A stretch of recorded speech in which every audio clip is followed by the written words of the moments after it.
And so as we move into our afternoon session, it's an honor to hear from the dedicated midwifery students shaping the future of this work.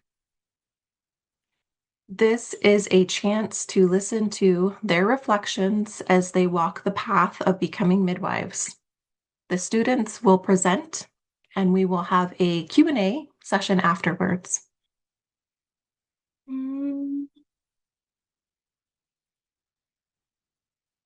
Okay. So our first presentation is called Guided by the Grandmothers, Cowichan Knowledge, Ceremony, and Birth by Nilak Ironhawk-Tommy. Nilak is a community health nurse with nearly 2 decades of experience serving Cowichan tribes and the Vancouver Island Health Authority. Nilak blends Indigenous and Western approaches to maternal, child, and community wellness, and is currently studying Indigenous midwifery utilizing the Indigenous Midwifery Education framework of the National Council of Indigenous Midwives.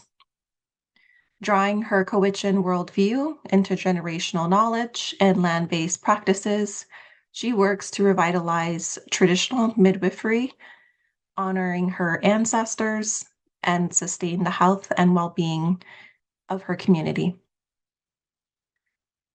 Please join me in welcoming Nilak Ironhawk-Tommy.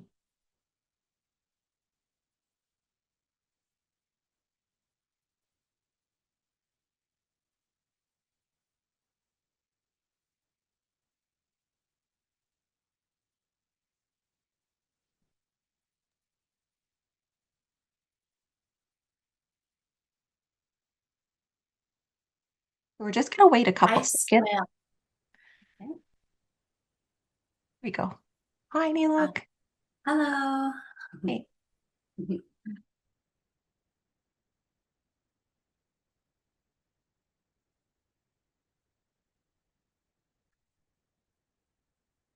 NCIM Antha Kutir. My name is Nilak Ironhawk-Tommy, and I am grateful to be joining all of you today. I'm joining from the ancestral and contemporary homelands of the Cowichan Mustimuk, my homelands. Today, I want to share a story about birth, about knowledge, and about the responsibility we carry to protect life in our communities. Before I share more about my own journey, I want to begin with a short video that helps name part of the history and reality that Indigenous women continue to face. If I could please get some help from to play my video. Yes, of course. Give me just 1 second. I'm going to share my screen. Teamwork. I love it.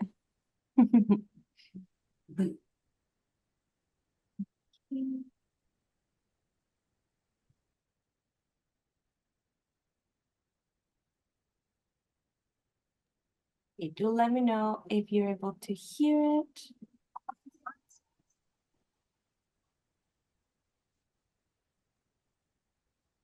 There is no audio. Survivor. Okay, there we go.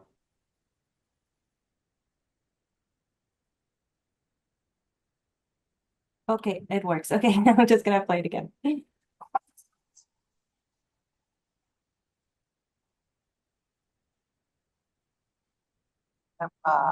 Survivor of sterilization. I was sterilized in a hospital immediately after childbirth without free, prior, and informed consent, without proper consultation.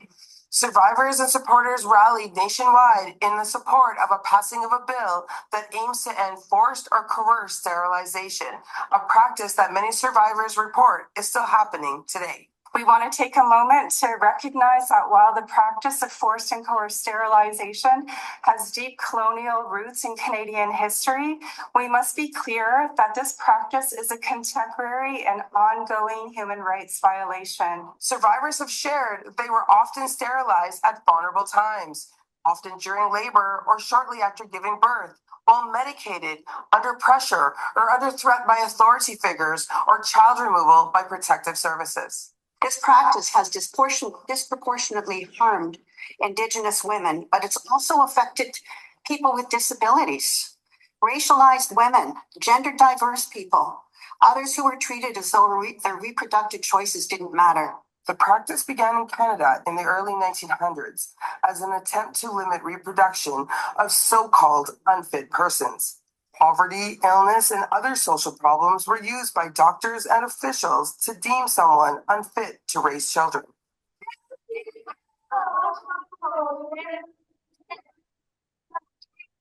The bill, which classifies such sterilizations as aggravated assault, has already passed the Senate. It must now be passed in the House of Commons in order to become law. Bill S-228 is simple, precise, and it's urgently needed. This bill exists because survivors came forward. They told Canada what happened to them, not generations ago, but in modern hospitals, in our lifetime, and in cases as recent as 2024. While thousands of women were historically forcibly sterilized, academics estimate about 100 Indigenous women in Canada underwent the procedure between 1970 and 2018 alone. The legislation will send a clear message that such acts are unacceptable. There are consequences for conducting sterilization procedure without consent. And most importantly, this bill affirms justice for survivors and protects future generations. The House of Commons will debate Bill S-228 later this week. It encompasses any unwanted procedure performed on a person that results in the prevention of reproduction, even if reversible with future procedures, and punishing those who do with up to 14 years of jail time. For City News, I'm Beverly Andrews, Toronto.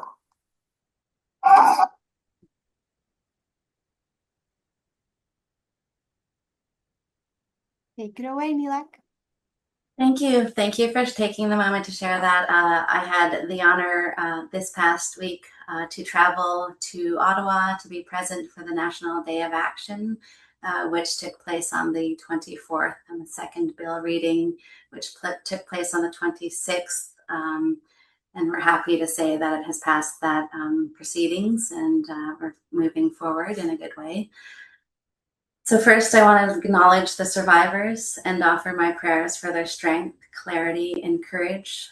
The video describes how Indigenous women have been sterilized without free, prior, and informed consent, often during childbirth or shortly thereafter when they're medicated and vulnerable. The practice of forced sterilization has historical roots in colonial practices aimed at controlling the reproduction to deem those unfit. Of those deemed unfit. When we hear stories like those in the video, it is important to understand that these harms began with the colonial reconstructing of our communal relationships and practices. Forced sterilization is not an individual level issue. It is a broader issue aimed at disrupting our governance, family, and social relationships and knowledge systems. Indigenous systems of knowledge, governance, and care were disrupted and replaced by colonial systems that did not recognize our authority over our bodies, our family, and our communities. Indigenous people have always had sophisticated birthing practices and knowledge that illustrates how midwifery is a cultural role rooted in relationship, ceremony, land, and community responsibility. The teachings transmitted through birthing practices are relational and regenerative. In Cowichan teachings, knowledge is carried through our relationships, through ceremony, and through the responsibilities we hold to one another. Birth has always been a part of those teachings. Indigenous midwives are and have always been the knowledge holders and matriarchs of our community, with the responsibility to bear witness to the beginning of life. To share what that looks like in my community, I want to begin with my own story and the lineage of midwives and knowledge holders that I come from. Aitsquail, Antha Quitir, Tanitsna Kawatsan E Kwamachan. Good day. Hello, good day. My name is Nilak Ironhawk-Tommy, and I am from Quamachan and Cowichan, located in Duncan, British Columbia. I share a name with my great-grandmother, who delivered hundreds of babies in my ancestral home. I am the daughter of Jaimesiate, Della Rice Sylvester, and Salsumpton, Gordon Elliott. For generations, our inherent right to bring life into this world was handed down through living the ways. My mother learned how to be a traditional healer from her grandmothers, learning the ways of medicine and caring for one another. This included bringing life into this world through ceremony and being together in a good way. The power in these relationships and the energy of learning these ways of being is why I'm standing before you today. Choosing this path of learning, I am on this journey to become a midwife. As a young child, at the age of 5, while my mother's brothers and sisters went to school, she spent her days being the hands and legs for her grandmothers as they took care of the community. Traditionally, midwives were the aunties and the grandmothers. They knew who you were because they were among the few community members who could say they were there, that they watched and guided you as you came earthside. They could be called upon in times of need to share words and teachings with the community because they could say how they had continued to love and care for people, for you, since the beginning, just as their parents had. We were the gatekeepers, the matriarchs, whom the community turned to for support and knowledge sharing. We carried the ways of being forward for each generation to learn. We need to go back to that sense of community to heal. I called my oldest brother once, upset about life's happenings and making me believe I was not a good enough mother. He shared that it takes 7 generations to heal, and we are only the first. We must reclaim what is ours to heal the generations to come. We must bring back the ways of being together as one, as a nation, as a family, uplifting and supporting each other, not just as a nation, but as people across Turtle Island. Looking back, I remember the birth of my cousin Noah. At the age of 8, I was gathering medicines for the floor and helping build a birthing lodge. As an infant in my mother's arms, I was present during the Solidarity Movement of 1983 for the rights of our people. In 1990, with my aunt, we drove across Canada to support the Oka crisis. These were the times of planting a seed that I would not begin to water until years later when I was asked if I would be willing to be a part of a dream that my mentor and teacher, Carol Cucci, had. We are taking back the education of midwifery. We are taking back birth and ceremony to our people. And now, being invited to be a part of the National Council of Indigenous Midwives, Indigenous Midwifery Education Community Program, I truly believe this whole journey is the result of my ancestors guiding me. I am what they dreamt of. I will let go and believe it will happen. I will become the first Indigenous midwife trained without the Colonial Educational Institute on the west coast of Canada. My name is Cowichan, Nilak Ironhawk-Tommy, and I am reclaiming my inherent right to help my nation heal one birth ceremony at a time. Since the disruption of our practices has been enacted through colonial and state-sanctioned violence, the task before us now is to restore and strengthen the ceremonies, languages, knowledge, and practices of relational care and regeneration that have sustained us since time immemorial. Reclaiming midwifery is about restoring the system that has sustained our nations for generations.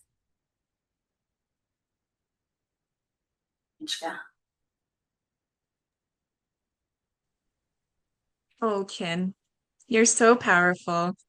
It will happen. Like, there's not even a question. It will absolutely happen. Your ancestors got you so hard. Thank you for sharing the news story.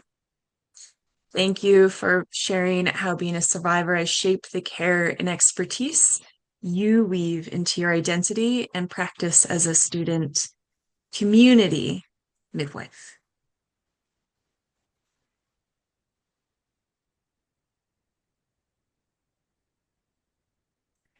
Our next presentation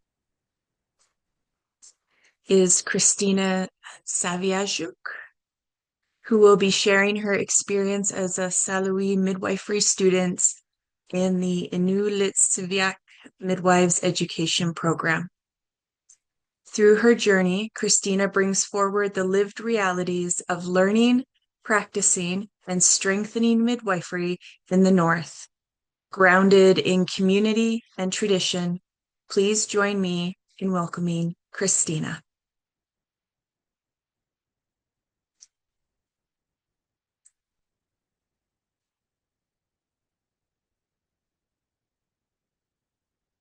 Christina. Yes, I'm here. Hello. Sorry. I'm here.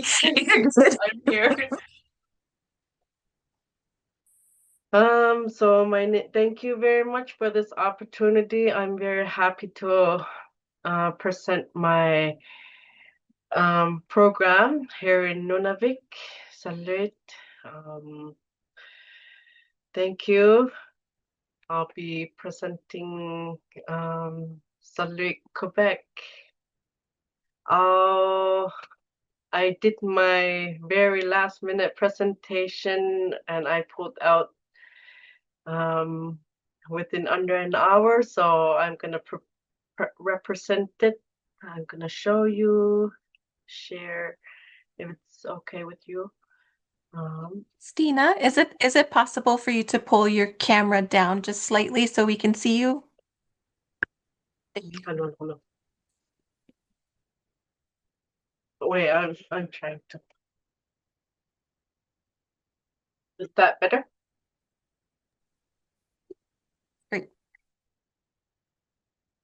Oops, sorry.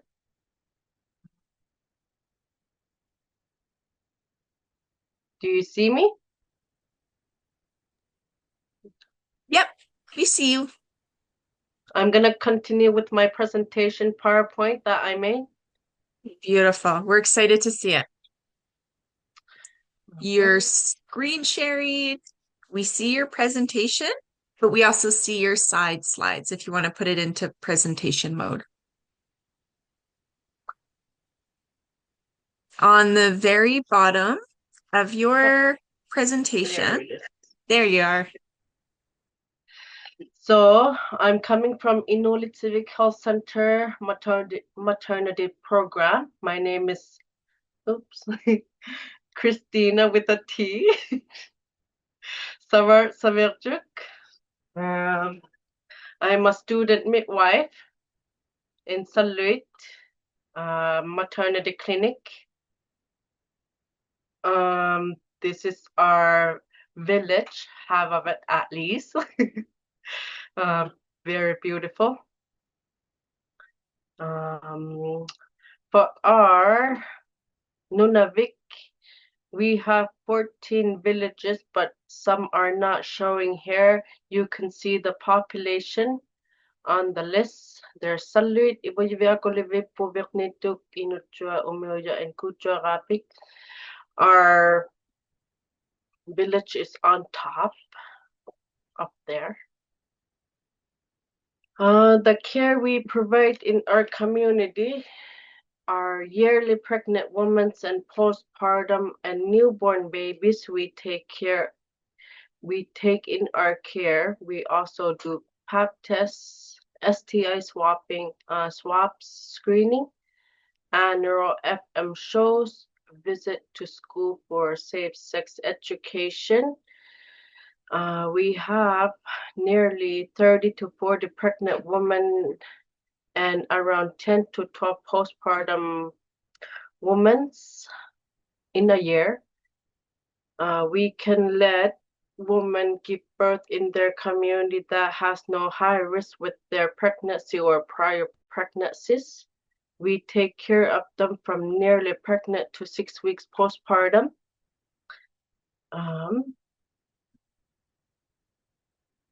Sorry about that. Our population in Quebec, Nunavik.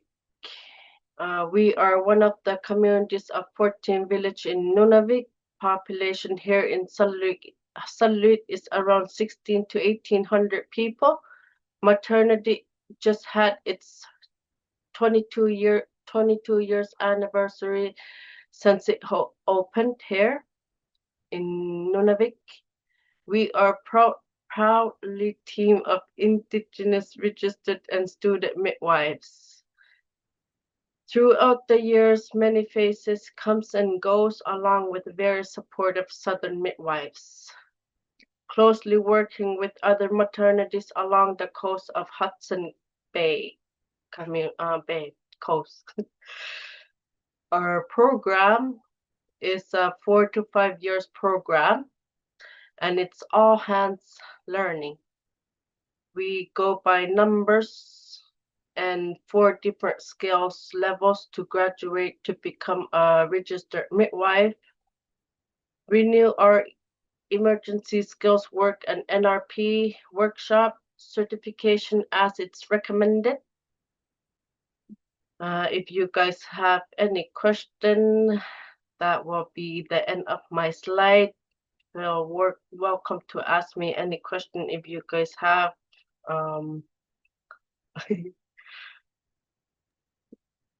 That's it. Thank you. Thank you, Christina. We're going to do questions for all three of you after the next presentation, okay? Your presentation was beautiful for throwing it together in an hour.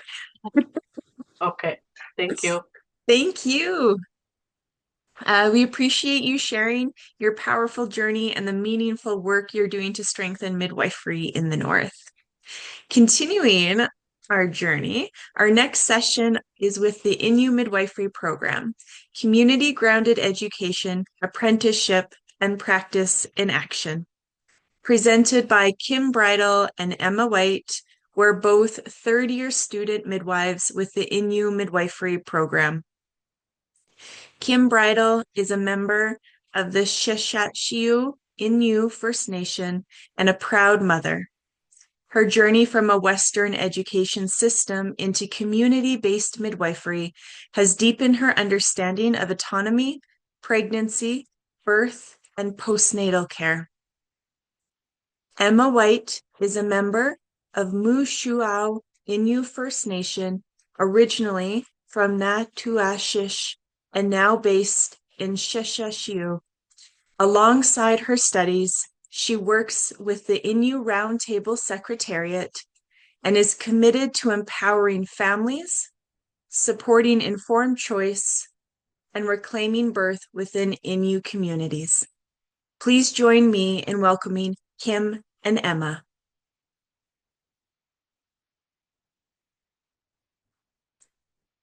There we see you. Welcome. Hi. Thank you for having us. Of course. Hey. I'm Emma White, and Stephanie is my work wife, Kim Bridle. Hey. We're just gonna share our screen.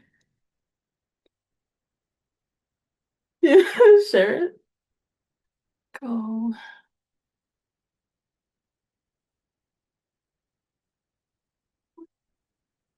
Oh, there it is. Oh. Okay.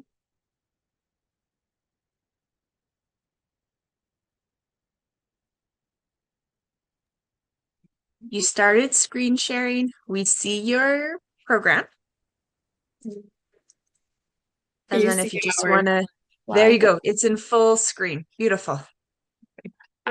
So we're presenting on community grounded education, apprenticeship, and practice in action.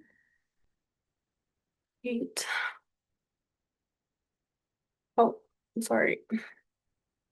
What is the Innu Midwifery Program? So we plan to reintroduce midwifery by weaving traditional knowledge and core competencies of Indigenous midwifery with modern midwifery practices, culturally specific, hands-on, and individually paced We learn in our communities, which fosters connection and mutual learning, enhancing access to culturally safe maternal health care into remote Innu communities, addressing fragmented care and loss of intergenerational knowledge resulting from colonialization. We have a statement here as well. Says we want Innu babies being born into Innu hands on Innu lands, fostering a greater connection to the land and culture, continuation of cultural practices, and provision of culturally safe care. We last presented last year we presented, and since then some program updates. Slowly our clinical midwifery practice has been growing one by one. We have experienced locum midwives that are working with us, and the students are more the continuity of care within the care. We just completed our neonatal resuscitation course and are offering childbirth preparation classes. We just finished up our first round, I guess you can say, and we're planning for the second one coming up soon. We put in an application to be a part of the electronic medical record program that they have in Newfoundland and Labrador, and myself and Kim will be graduating into the 4th year of our program this April. So program work that continues. So we distribute baby bundles and car seats to families, to Innu families, and perinatal mental health Innu communities. Project to develop resources for childbearing families in Sheshi and Natwishish. Period product distribution to individuals and organizations. So there's a Innu midwifery program evaluation and midwifery data collection. So we go to the simulation lab at Memorial University Labrador campus, and there's a Innu Midwifery Education and Practice Pathways Committee. This is just a little picture of our small team here. To the left is Gisela Becker, and then we have our sister midwives here. We got Noreen Andrew, and then Kim Bridle's in the blue, Samantha Andrews in the yellow, and then it's myself in the red in the front. So partnerships that we have had with our program, we recognize the significance of maintaining and developing meaningful collaborative relationships that are built on mutual respect and partnership. We believe that this will ultimately result in much needed improved maternal child health care, enhanced client outcomes, and satisfaction for Innu and Labrador.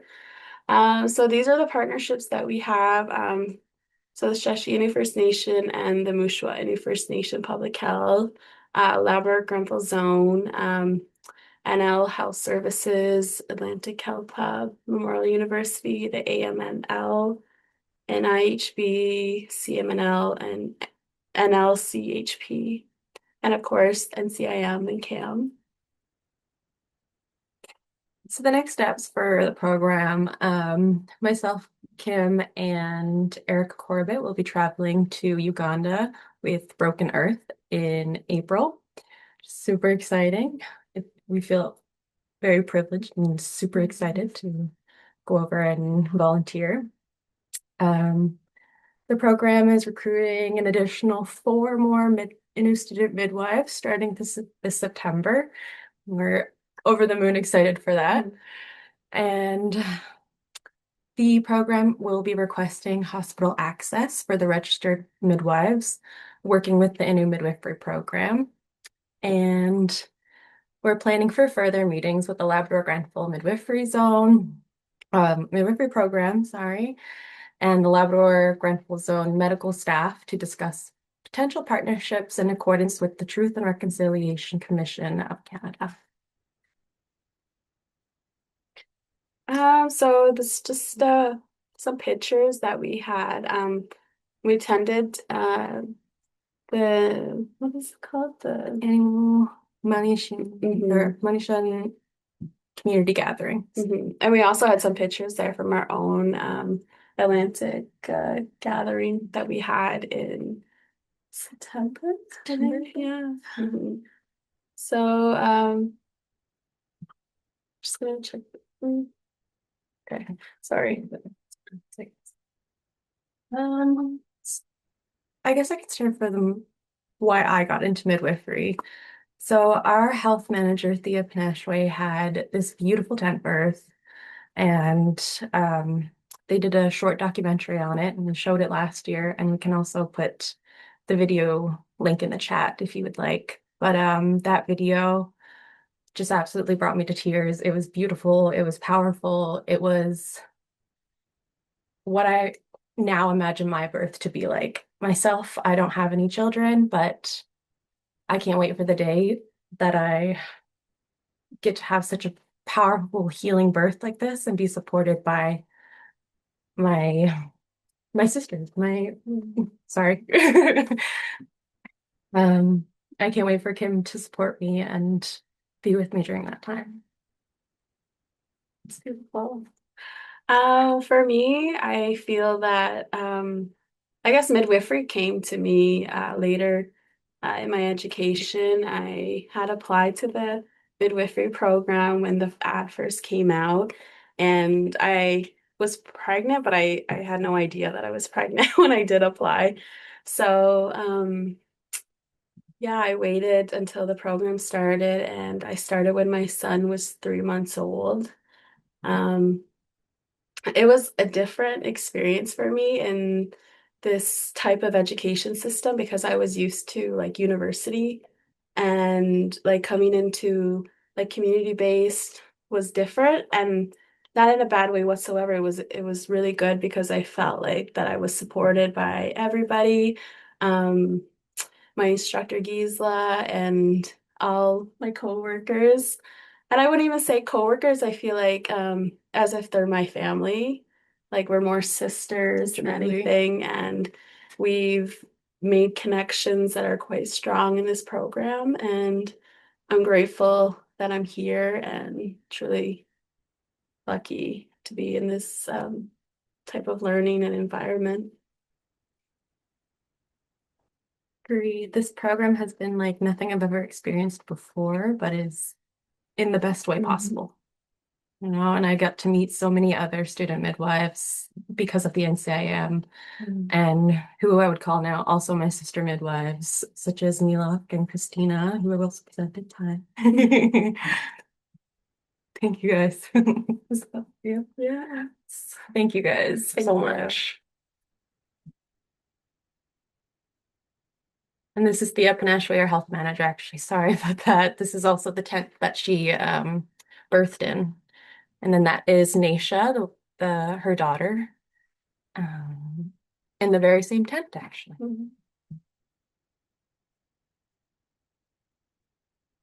Let's stop sharing.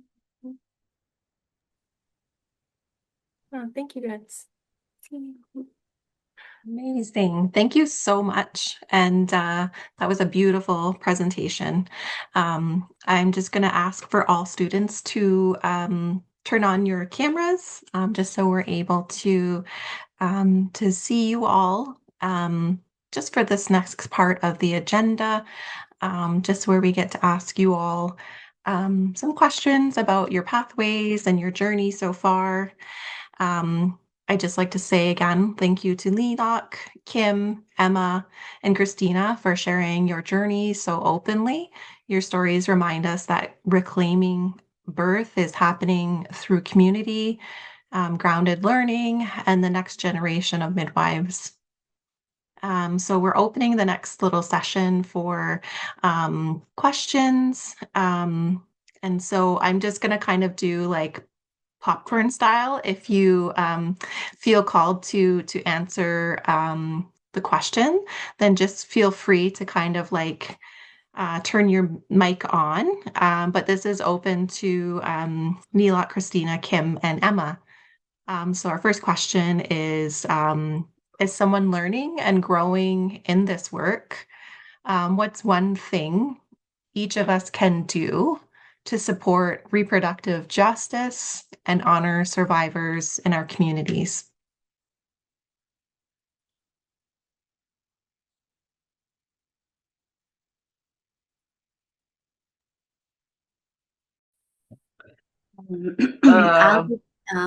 Sorry, Christina. You go first. Sorry.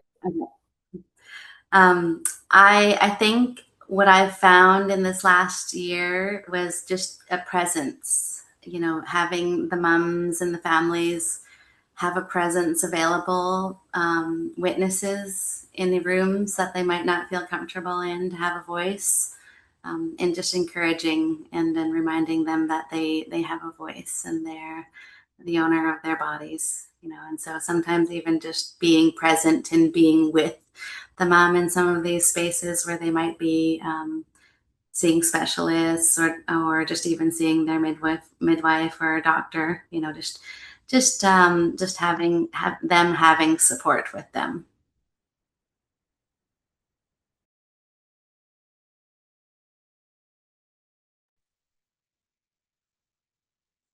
Thank you so much for sharing that. All the great work. I do have a next question. And again, if you feel free to call out and share what you would like. Just in kind of like if it's something that calls to you and you feel like you have something really important to say, especially where you're at in your training and in your programs. So what has it meant to you personally to train in a program grounded in your own community and within your own traditions?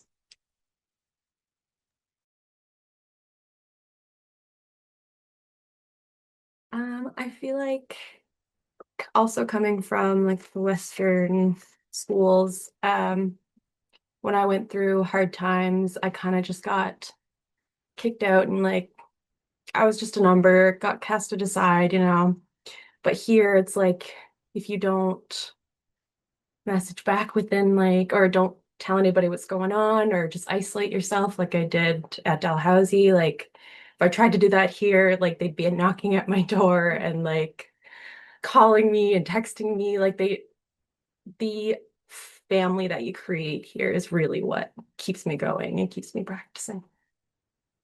Like that. I would say the same thing as well. I've spent over 4 years in university education, and I find that like the difference of the learning style is so great here.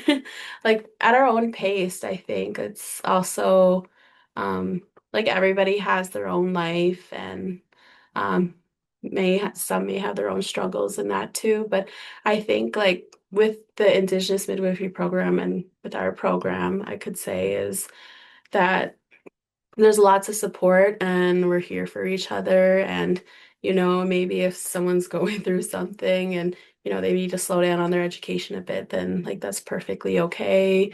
I know we've had a student that had a couple of her babies and she'll be welcome back soon to join us again. So it's really beautiful how you can carry on with your life as well and have that workplace and personal life balance.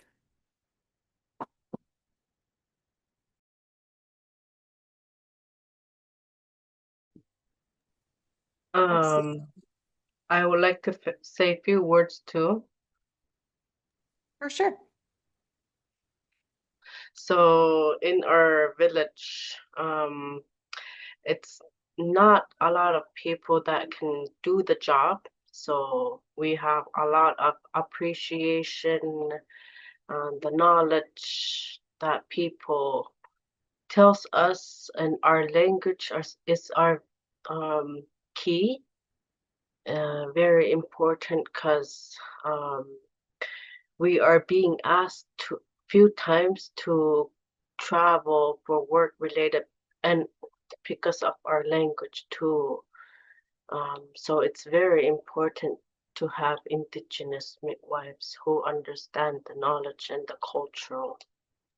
So I'm very pleased to have this job as a student, soon to be graduated, and meeting all the other student midwife Indigenous all over. You guys are my sister midwives. Good to see your faces.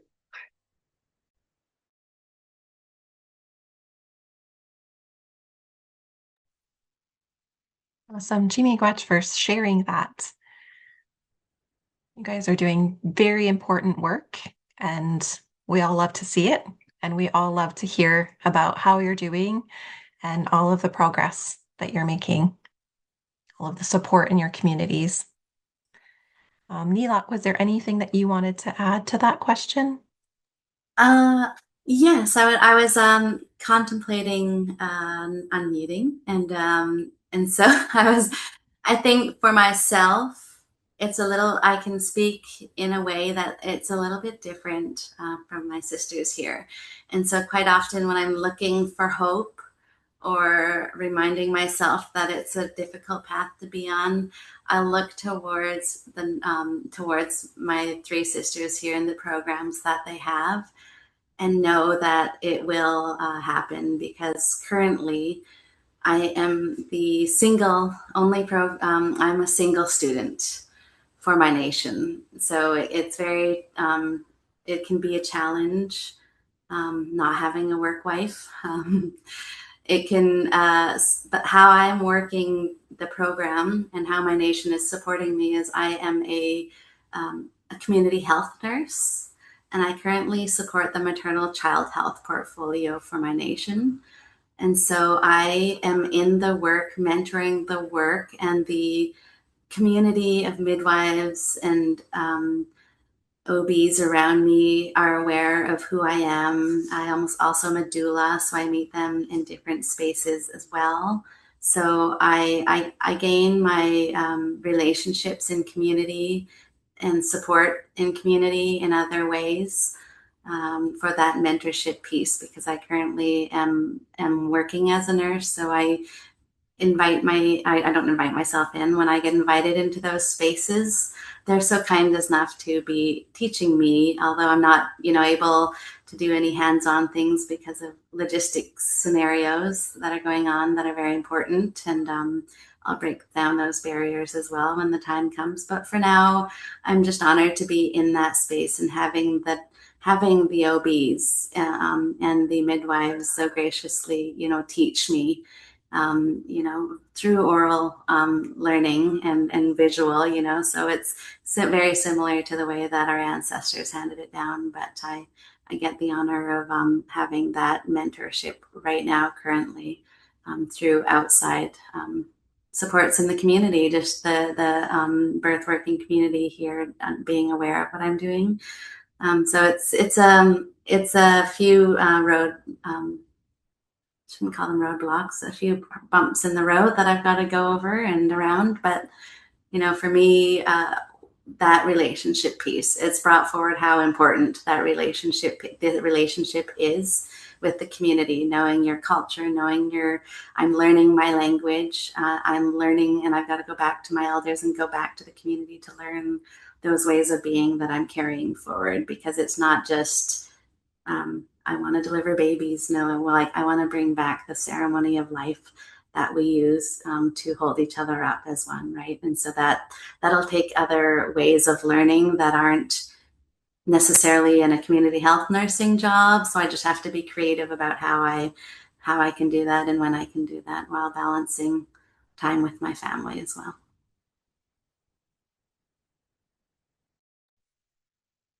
Amazing. Miigwech for sharing that. So I just wanted to open up another question, just kind of again, if you feel called to answer first, or if you really had something that you would like to share specifically. The barriers that you face, potentially, if there are any, working in community-based programs. If there are those barriers, how are you currently working towards overcoming those barriers?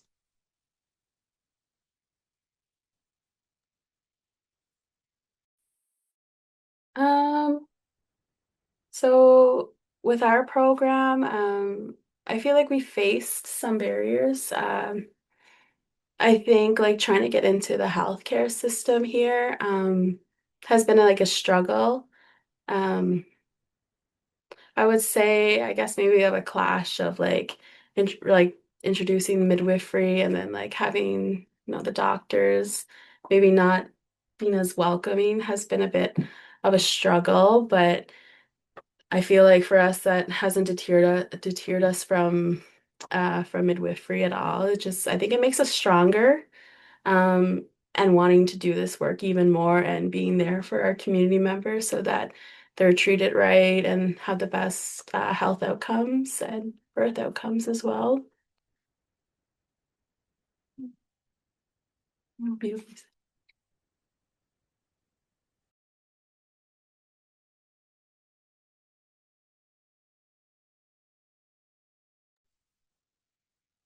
Was there anybody else that felt that they wanted to add to that? Any like current barriers that you feel are in the community and within working in the community-based program model? Sure, I'll add a few things. I love that. Thank you, Stephanie.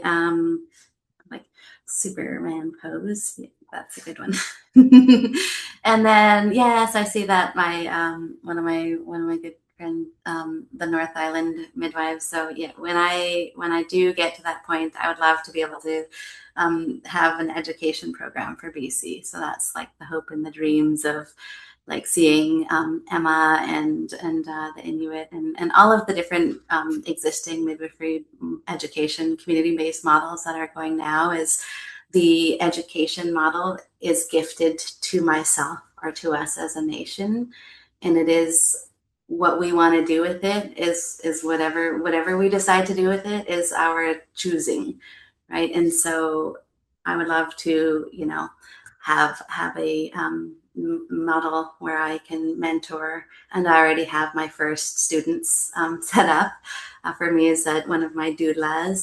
So I have some students that are willing and wanting to be learning with me when the time comes. So I look at what I'm doing not just as creating myself as a midwife, but in the end, and the hope is like building a program for the nation or for British Columbia in this case, I suppose, because I will need lots of help. So I'll call upon all of that when the time comes. And I think that just the barriers right now are the biggest one that I could think of is being able to have the license to be in that space as a student midwife for me is the barrier.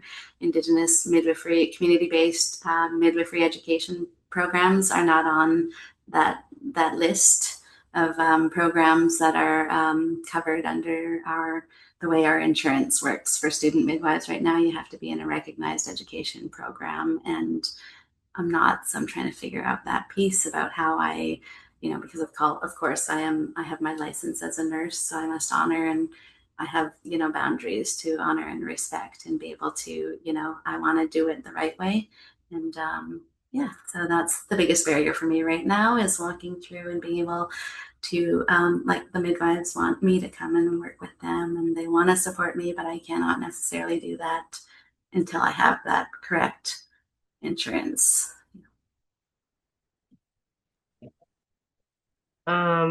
For me, in our community, since we have to transfer our high-risk pregnant ladies, and it's not always straightforward.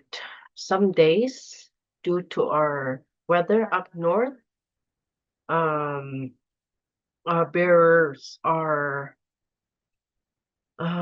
delaying our pregnant woman transferring to where they have a hospital, because we have no hospital in our village. We only have a nursing station and very limited in our community.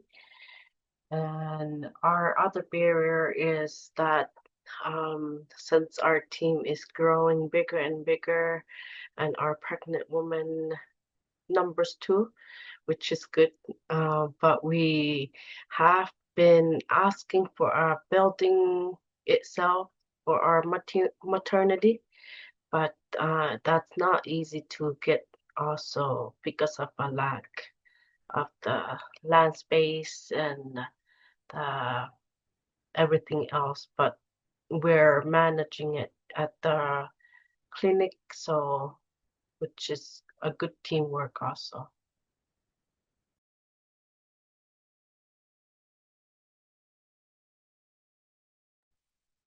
Awesome. Great. Thank you all for sharing that. And it does go into back into that community-based support, the support from your team to try to figure out those barriers and things that you have to work together to try to overcome to improve care and outcomes for community members and the families that you serve. And without a doubt, a lot of that support too, and figuring out those pieces for, registering or becoming student midwives, looking at all those things. A great support comes from, our hosts today, NCIM, to be able to navigate those things and even just asking, where do we start, or who might have more information on this, who can kind of put me in the right direction. So that's one thing that I really do love. And so our next question, I think, this is open for everybody. What wisdom are you bringing into midwifery that you believe will change birth for the generations to come?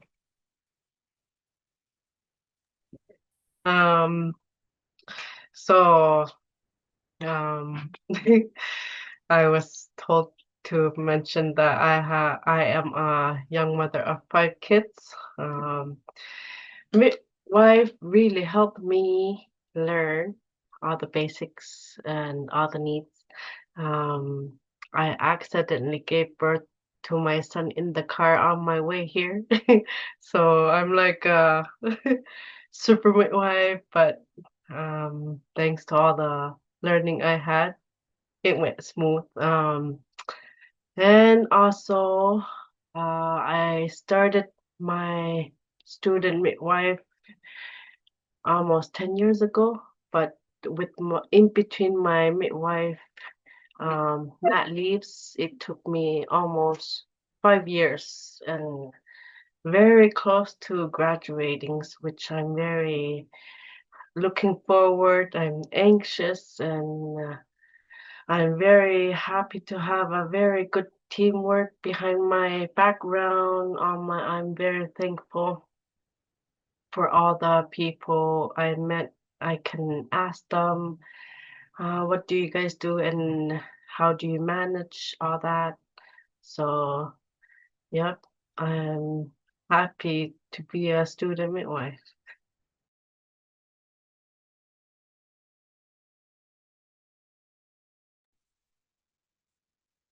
Miigwech for sharing that. That's amazing. Yes. So much community support. And I know one of the students had mentioned it before, is that,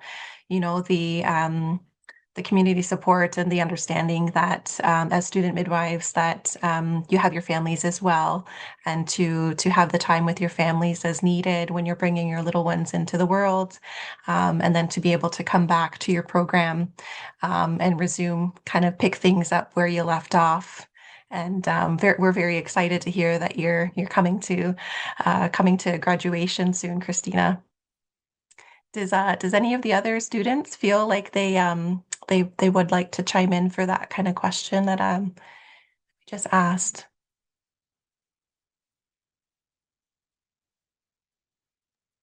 We were just speaking about your question there. I think we both feel as if like midwifery is what gave us knowledge and wisdom, especially learning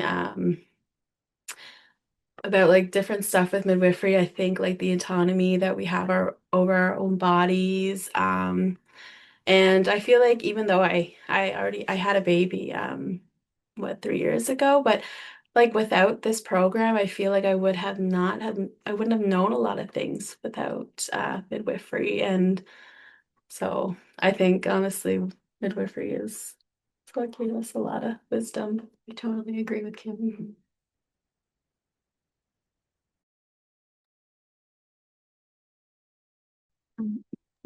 Thank you, Nancy, for that question. I carry forward with me the wisdom of my ancestors, the unknowing knowledge that I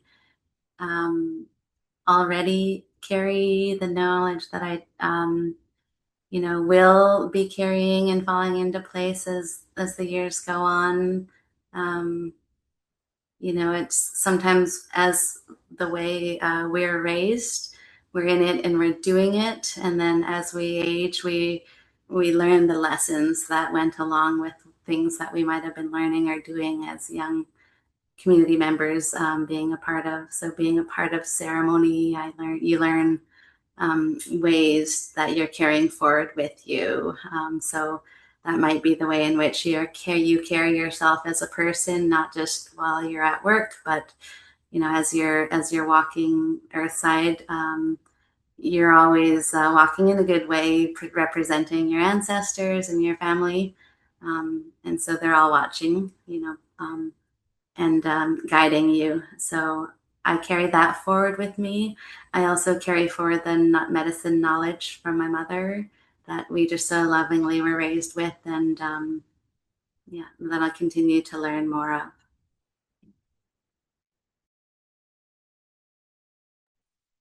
Amazing.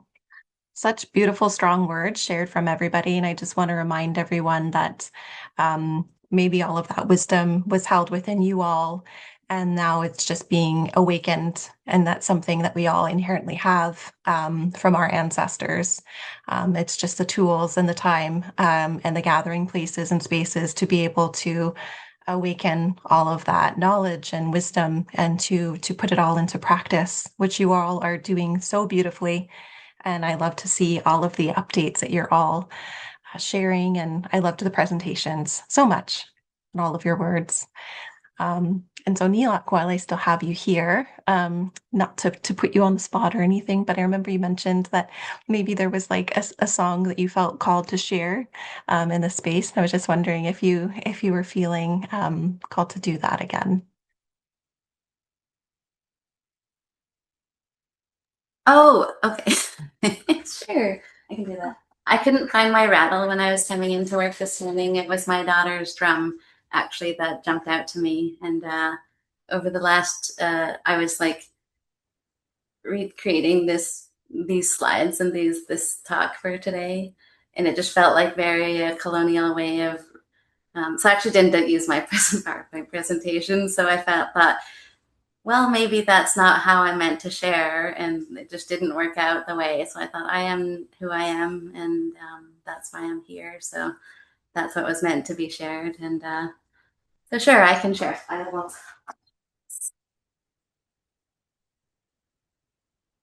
This is a drum that my daughter, Kaylin, she has a few. I'm going to marry her off to one of my sisters here.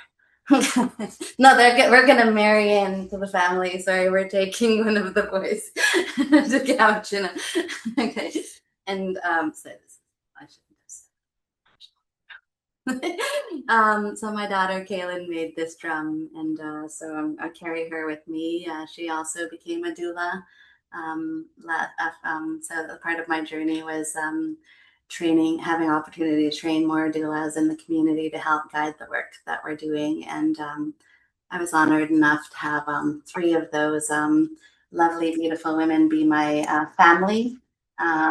One of which was a superb light holder. The youngest was my niece Phoenix, who was the youngest of the group of doulas being trained, and she was here at my grandson Romeo's birth, who he just turned 2, and so that was where kind of the birthwork dream began in my family to expand. And so yeah, I'll share a song.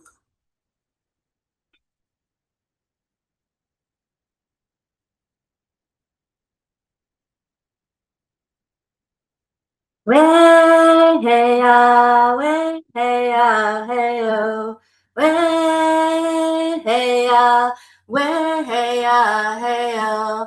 Way hey ya, hey ya, yo. Way hey ya, hey ya, yo. Way hey ya, yo. way-a, hey-a, hey-a, way-hey-a, hey-a, way-hey-a, hey-a, well, hey-a, hey. Way-a, way-hey-a, hey-o, way-hey-a, way-hey-a, hey-a, way-hey-a, hey-a, well, hey-a, hey-a, way-a, hey. Way-a,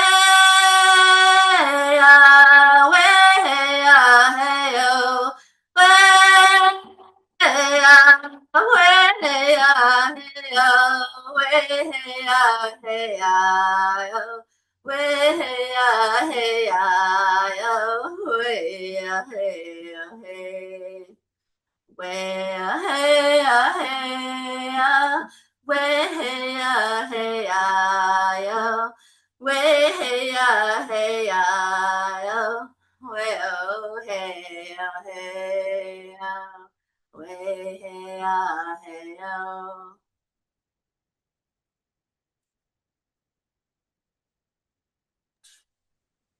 Beautiful. Beautiful. Thank you so much, Chimigwach Nilak, for sharing that. And what a beautiful drum. Thank you so much for sharing that with us all. And it seems such a great way to begin to close off our day today together. And so we would all just really like to thank all of the participants who joined in to make this year's 2026 forum such a great success and really fun to be able to reconnect with people in the space.